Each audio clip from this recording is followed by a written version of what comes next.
Whoa. Now let's get into it. Oh, buddy. Everybody said, man, so you've been real quiet about this Phil Jackson. And I'm like, I didn't cover it because I was busy covering the actual games. That's what I've been doing. But I wanted to go back to listen exactly to what Phil Jackson said and not listen to an insert of what someone saying Phil Jackson said. So I went back, listened to Phil, and I want to first tell you guys thank you for, choosing to watch this video. However you found it, you probably didn't get a notification. Sorry about that. There will be a Patreon version of this video for those who want to, hear more detailed about this video. This is the very PC version of it that you're about to hear. Well, let's get into it. Phil Jackson was a hippie, okay? He couldn't even get on the Bulls head coaching job because of his hippiness. He didn't wear suits. He dressed up like a modern day pothead stoner, leftist, Beatle loving, hippie taking LSD. This is a dude who was arrested, butt naked on the beach, roaring because he thought he was a lion. That's Phil Jackson, the Zen master. So, before he smoked himself into a coma, he actually knew the X's and O's of basketball. And getting next to Tex Winters, who was like synonymous with calling plays, designing plays, that was essentially the growth and elevation of Phil.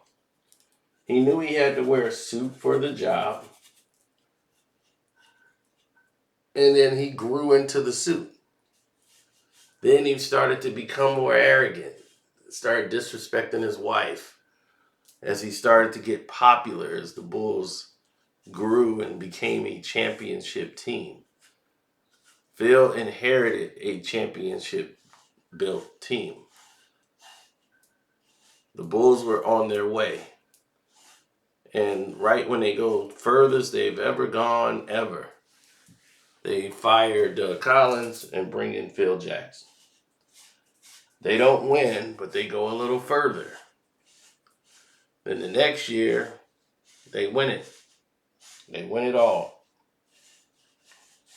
And they rob Doug Collins rightfully of what he had worked his butt off to get to. Now, let's get to what we know and what we don't know. What we don't know, or what we think we know, are two completely different things.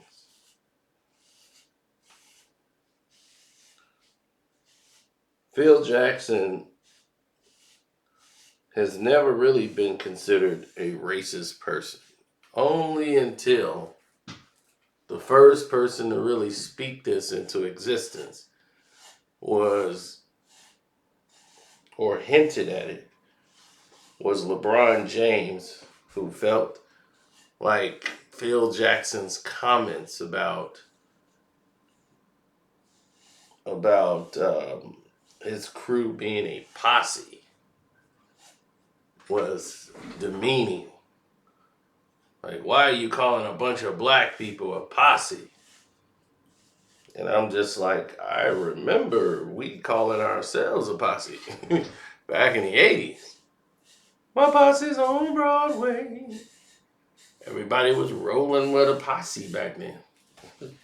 So I never thought anything of it. I just thought more LeBronism, So, not to take it seriously anyway when it's him.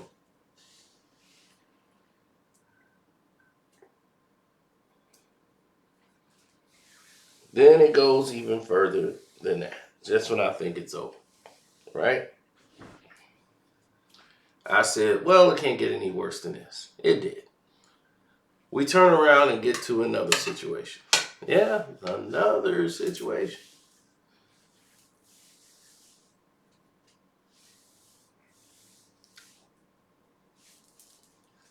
Scottie Pippen comes out and calls Phil Jackson a racist because he let Tony Kukoc take the shot over him in a playoff game.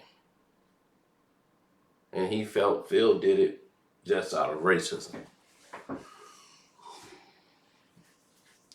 Just because he wanted the white guy to shoot the ball. Tony was a better shooter than Scottie Pippen and had hit, as a rookie in the league, had hit so many game winners for the Chicago Bulls. So throughout that season, it was incredible. Now, when you start making comparisons about the greatest players of all time and the future of the game and projecting where the game is today, where it's going tomorrow, and all of these analogies, look at Phil Jackson, right? Look at what he's talking about. Look at what he's trying to do. He's causing division, right? That's what people would say. That's the narrative that they were doing. But Phil never alluded to doing anything racist before. I mean, hell, him and Derek Fisher were like best friends. He even gave Derek Fisher the coaching job so he could sit up in the booth. So I never really saw any examples of Phil being a flat out racist person. But I do feel Phil was out of touch with a lot of what was going on lately because he's been in Montana. He's been disconnected from basketball since forever. When he left the Knicks job, they tried to get him to come back. He wasn't watching games before the bubble. Phil was not watching games. He was in Montana, hanging out with his grandkids and doing things that Montanans do. But the NBA was not something Phil cared about anymore. He was done. After the Knicks things blew up in his face, all the care that Phil supposedly had was gone. He didn't give a damn. So everyone had their own thoughts about it. And this interview where the guy is completely leading Phil to say that Black Lives Matter is the reason for the downfall of the NBA. It's like this guy, it's like, okay, whoever this host is painting it so thick with his biasness. It's like Phil's not saying the right answer. Because if you listen to the entire interview, Phil never really says Black Life Matters. He was just saying all these slogans and all this during the bubble. And even the Lakers won the championship. He saw some games in the bubble. And that was the last time he saw the game. But he's not saying because of that, I'm not watching basketball anymore. That's not really what Phil said at all. He's just saying the politics has gotten involved in the game and some more senators and everything else. Everybody normally kept politics out of the games. But now, we're putting politics into the sports. And that's not the right way to go. And never should we put politics into sports. Okay? We're going to address that. Because what this is a tone deaf statement. Okay? So we're going to get to this. And there's a lot of people that believe Phil Jackson is right because they don't like Black Lives Matter. Black Lives Matter is a failure. Yes, it is. It could be looked at as a Ponzi scam because nothing was done with it. You can't track down who all got the money, but it didn't come back to us. But yet, we are not complaining about Black Lives Matter. Why? But the league promoted it. They jumped on full board. There was slogans on the ground, everything. You got this idiot LeBron taking a knee, staring into the camera and all this. I don't blame the athletes for doing something or to try to show the people we're with you because it was at an alarming rate. They're seeing people that look like them being unfairly, stopped and frisked and losing their lives, getting, shot and killed. And it's all on the internet. You can see people like dying on the internet and all this. It's crazy for like a stop that meant nothing. You see the passenger getting hit for no reason. And all of it was avoidable. So now you see more police going through more training, more body cams. When people found out, oh my God, the police are not following procedures. It's like, no kidding. But no one's blaming them. They're mad at the people who are crying out in support or awareness to it. But this is why I disagree with Phil. And I say he's tone deaf because everyone keeps talking about politics. Is the war not politics? The war is not political. It's patriotic, right? To promote the war and support the troops. But it's about sports, right? Shouldn't bring politics into sports, right? We go to war over politics, political views, difference of ideals. People will go to war for that, right? So why, that is political. Why are we bringing that into the game? Because you identify with that. Patriotic. Die for this country. But no one else can have anything else to say about anything that, pertains to them or affects them. Even though it don't affect you, you don't even have the empathy to sit there and say, we laughed at the slogans being on the back. Even if you didn't like the slogans, to sit there and say, we laughed is a real tone deaf statement. And let's be even more honest here while we're talking, people. They say, and they push this narrative about, well, there's no politics in sports. Politics has always been in sports. They've lied to you. The first time we even seen China was because of sports. We got behind the Great Wall of China. We had never seen past the Great Wall of China if it wasn't for sports. We would have never gotten into Russia and seen any of the landscape of Russia if it wasn't for sports. We would have never seen Cuba if it wasn't for sports. So sports has always been used in politics. Guys are rewarded money. That's why they have the World Cup. The World Cup is all about politics. It's all about the world's leaders celebrating and showering gifts to the teams that win. We've seen players lose their lives over sports due to politics.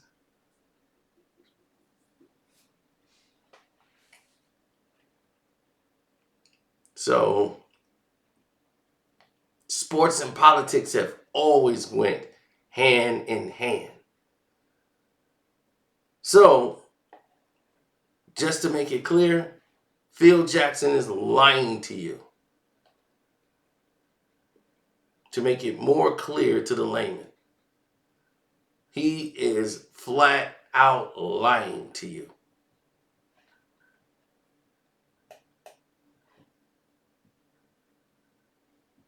Just say, that don't appeal to me. Well, I don't identify with it, because you don't care. So that means we have a right not to care what you care about. Is the breast cancer awareness slogans, is that funny? Phil Jackson, did you find that funny? What about the autism awareness? Did you find these slogans funny?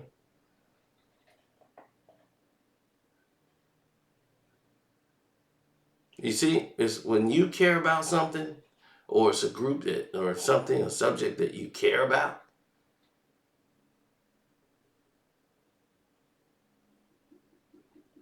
you got nothing to say. And let's get to the other lie. The NBA ratings sucked. Okay? Before Black Lives Matter, the ratings sucked. The only thing that was at a high was the NBA Finals.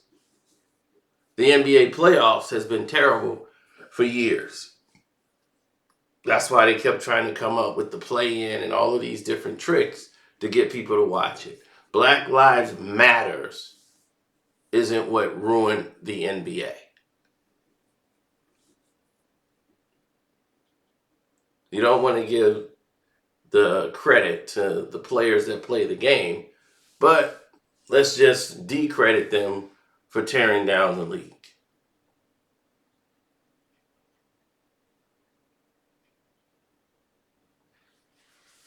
Okay? So now that we all know that this is some bull, Black Lives Matter was a non-working Ponzi scam, in my opinion. I haven't seen a lick of progress from it.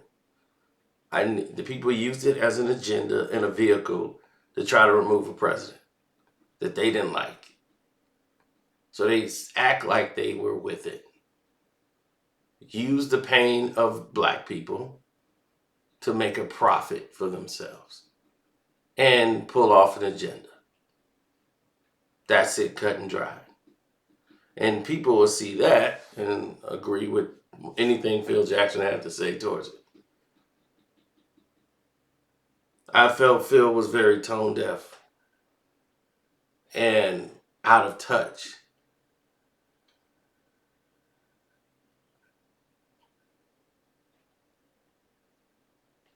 And Jalen Rose, I don't know what Jalen Rose talking about. Where he's telling Phil, just, hey, don't watch. I think he's speaking on the point of, if you don't like the slogans, then, just get out. Or you ain't got to deal with it, Phil.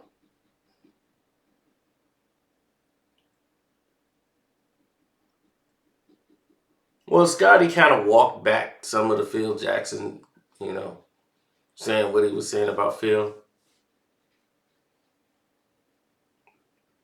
But I still don't believe he's racist. I just think he's tone deaf. He just has no care. Just tone deaf, only caring about whatever affects him and nothing else. Don't think he's racist. If it's not in his world, don't affect him, he just don't care. So it's like, why even call Phil Jackson for anything? All he does is live in the mountains in Montana. Like, what's in Montana? Joe Montana ain't even in Montana. So, like, there's nothing in Montana but other people that want to be disconnected from the world. And that's fine. But don't come commenting on things about the world and you're not even a part of it. You don't know what's going on.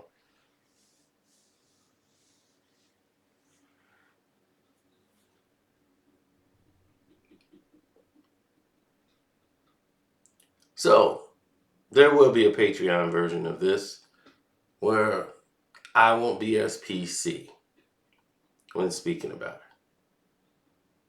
Other people will have other ideals about it, and that's fine. This is the way you asked me what I thought about it. So,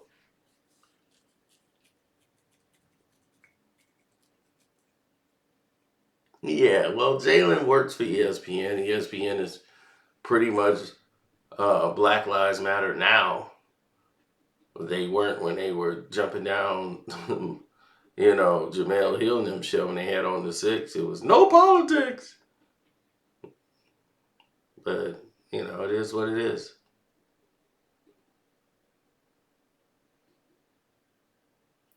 So on that note, I'm out. Don't forget to follow Ears to the Street 2.0, Kwame Brown Bus Life, Kwame Brown Bus Life 2.0, Ticket TV, Welcome to HD TV, Seahawks Jose Rodriguez, Armando Black TV, Queen Regina, Angela Stanton King, and I'm out. At least I thought it was out. What's happening here?